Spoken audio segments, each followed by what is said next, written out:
Hej och välkomna till ett nytt avsnitt av Learn Swedish with Katrin. Hur gick det med quizet förra veckan? Hängde du med?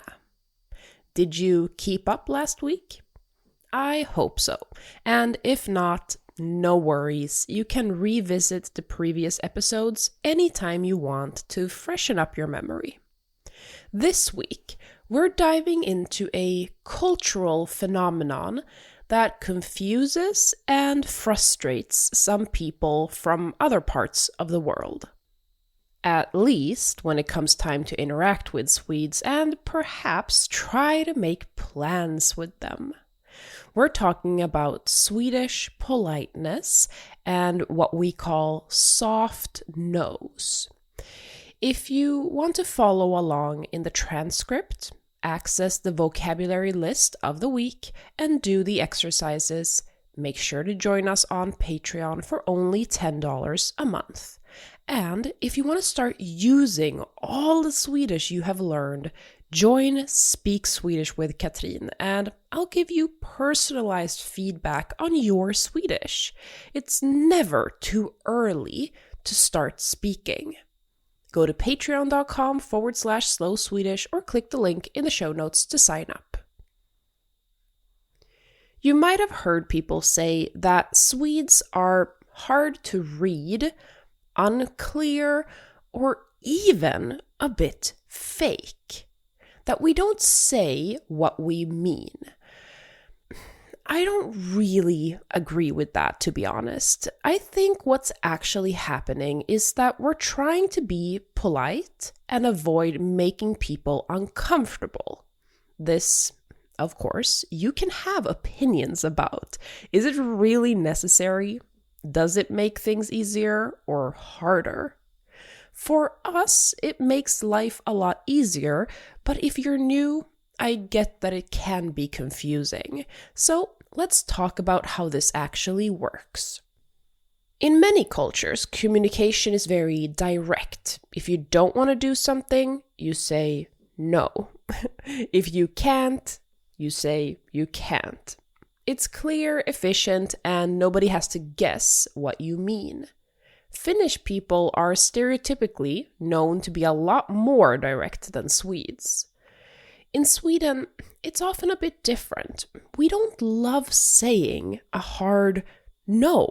We don't love confrontation, and we really don't want to make the other person feel rejected or awkward.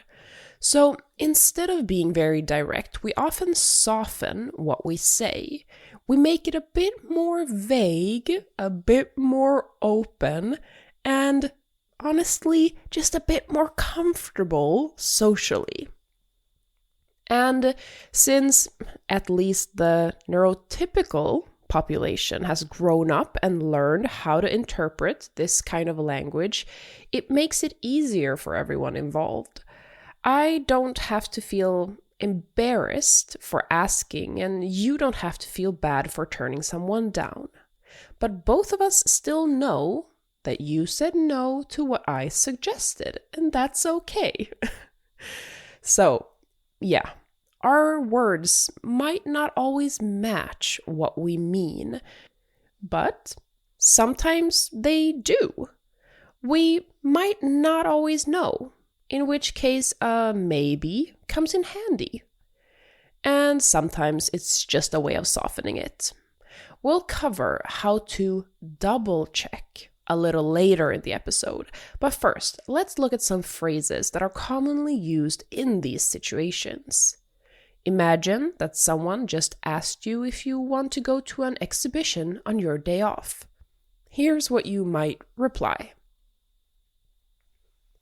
Vi får se. We'll see. Vi får se. Kanske det. Maybe. Kanske det. Jag ska fundera på det. I'll think about it. Jag ska fundera på det. Inte just nu. Not right now. Inte just nu. Jag har fullt upp just nu, tyvärr. I'm swamped right now, sadly. Jag har fullt upp just nu, tyvärr. Nästa gång. Next time. Nästa gång. Det låter bra. That sounds good. Det låter bra. Det skulle vara kul. That would be fun. Det skulle vara kul.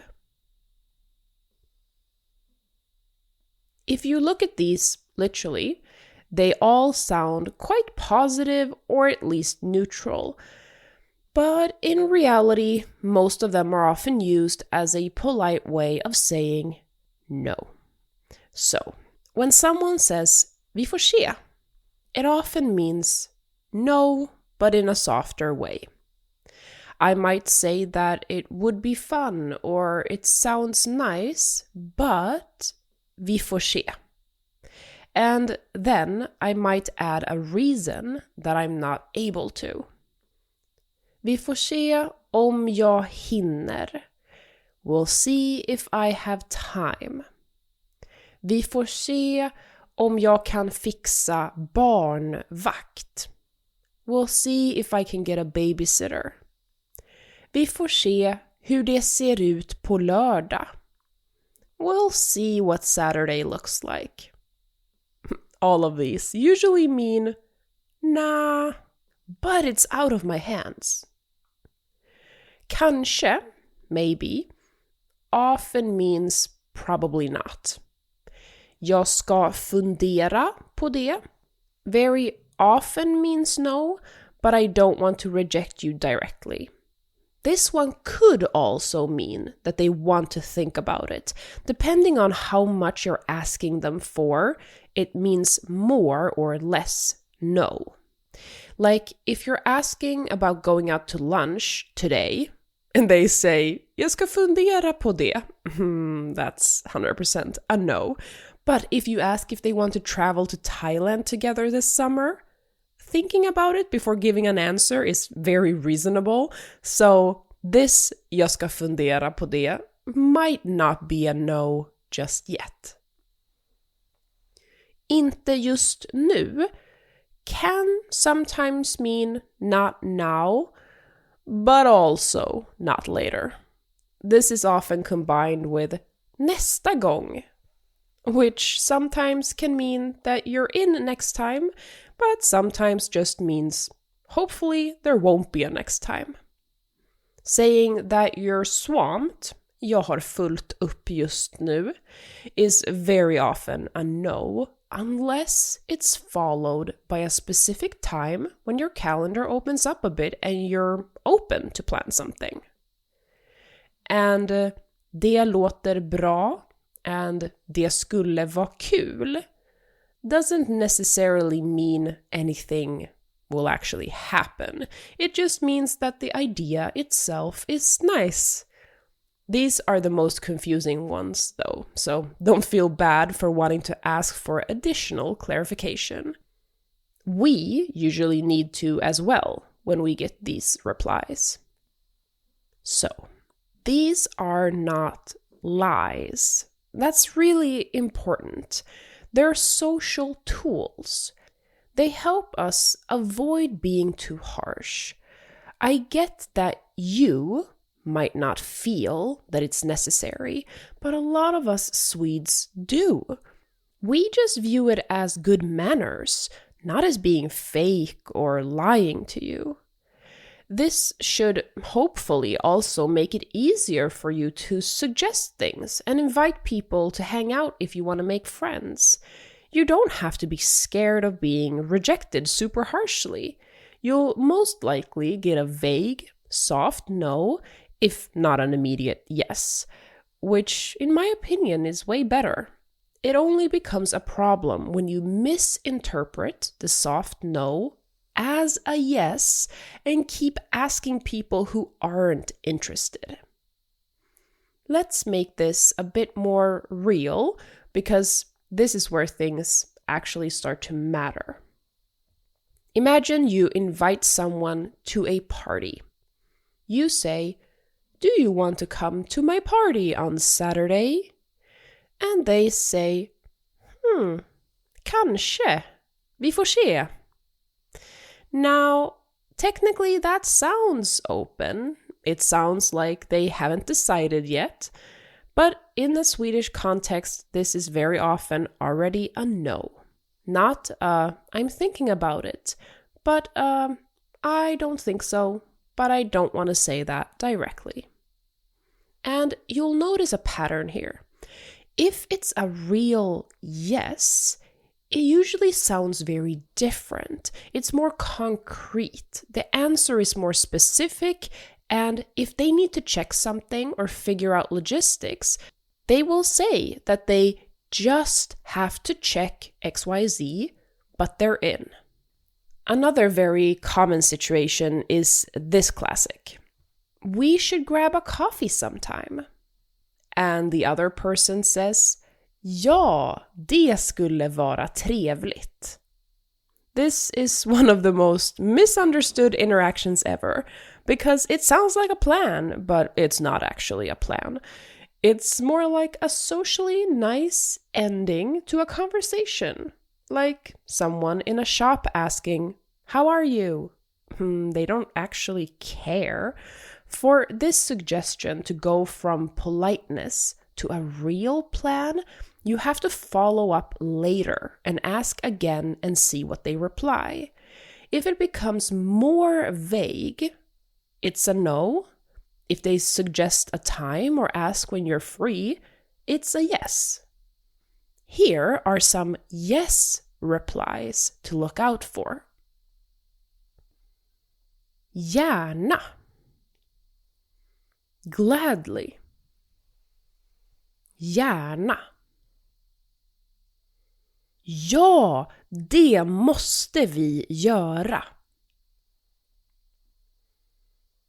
Yes, we have to do that. Ja, det måste vi göra. Bra idé. När kan du? Good idea. When are you available? Bra idé. När kan du? Jag är på. I'm in. Jag är på. Jag kan inte den här gången, men jättegärna nästa gång.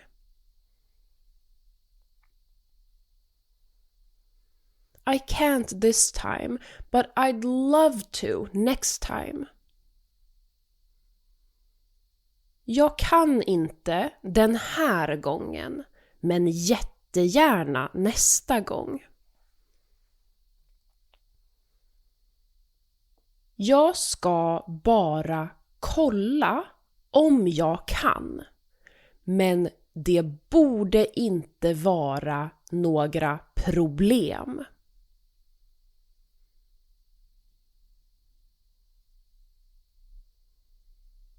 I'm just going to check if I'm able to, but it shouldn't be a problem. Jag ska bara kolla om jag kan, men det borde inte vara några problem. Jag ska kolla. Jag hör av mig när jag kommer hem?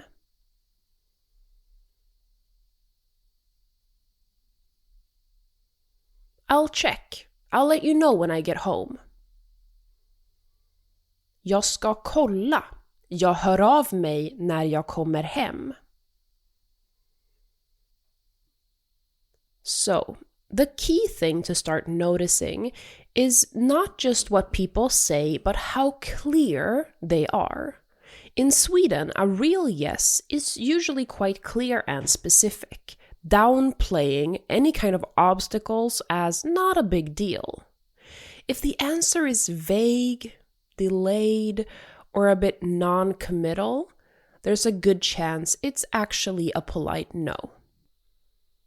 In Sweden, the meaning is not only in the words, it's also in the tone, the situation, and the context. You often have to read between the lines a little bit.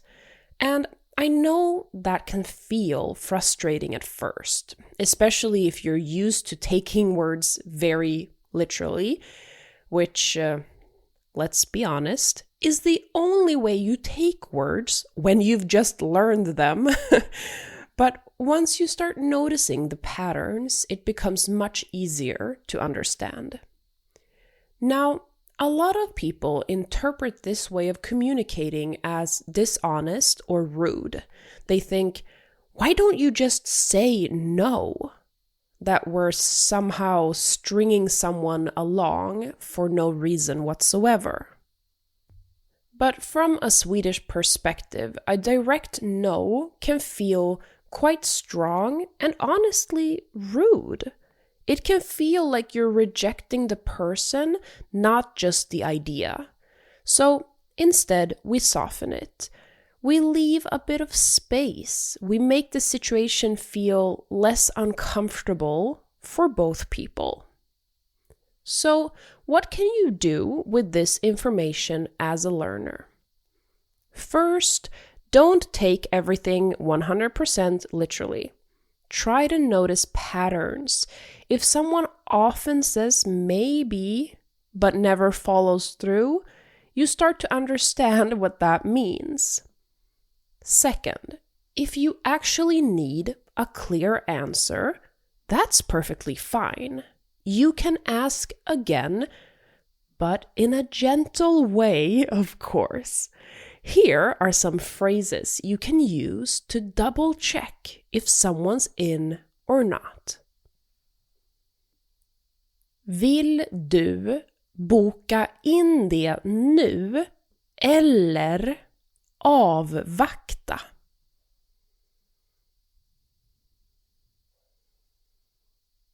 Do you want to schedule it now or wait and see?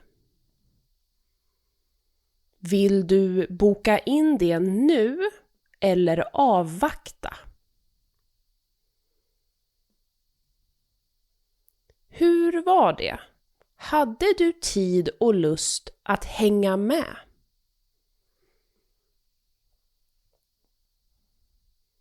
Remind me, did you have time and the desire to come along?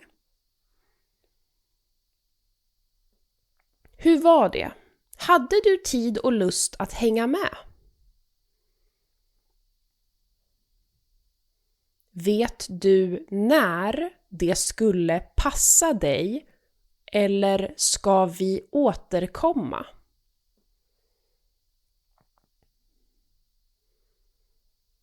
Do you know when would be a good time for you, or should we revisit it later? Vet du när det skulle passa dig eller ska vi återkomma?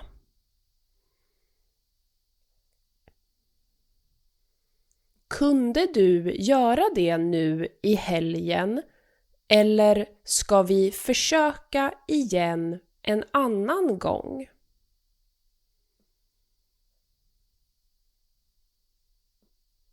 Could you do it this weekend or should we try again another time?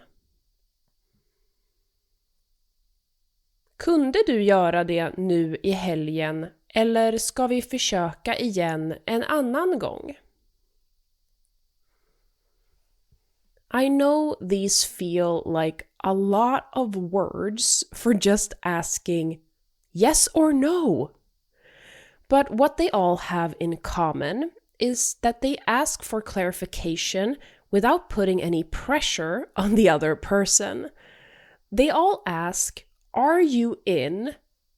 Or, and then give the other person an easy out to, once again, reject the offer. The expression tid och lust is a perfect example. It's a super useful phrase to know in Swedish when you want to ask someone for something or invite them to something. Asking if someone has tid och lust means if they have time and the desire to do something. This gives the other person the option to say, yes, I absolutely have lust, the desire, but sadly, I don't have tid, time. Just asking if someone wants to do something, asking if they have lust, forces them to say yes or no to wanting to. This can be very uncomfortable. So, giving them something else to blame if they want to say no is perfect. And if it's a yes, they'll just say yes. If you ever get asked to do something that you absolutely do not want to do, and you have the desire to be kind of rude about it, you could say, jag har varken tid eller lust att göra det. This means I have neither time nor desire to do so. You can imagine how strongly a Swede feels about something when using that expression. And the third thing you can do as a beginner to get the hang of this is you can start using it yourself. These kinds of soft expressions will make you sound more natural in Swedish and also more socially aware. These are all ways to stay friendly without fully committing to something. So, to summarize, Swedes often avoid direct no's and instead use softer, more indirect expressions. This is not about being fake or unclear, it's about being polite and trying to keep social situations comfortable for everyone involved. To access the study materials for this week and all other weeks, and perhaps join Speak Swedish to start using everything you've learned so far, go to patreon.com/Slow Swedish to sign up. Tack för att du har lyssnat. Jag hoppas att vi hörs igen nästa vecka. Hej då!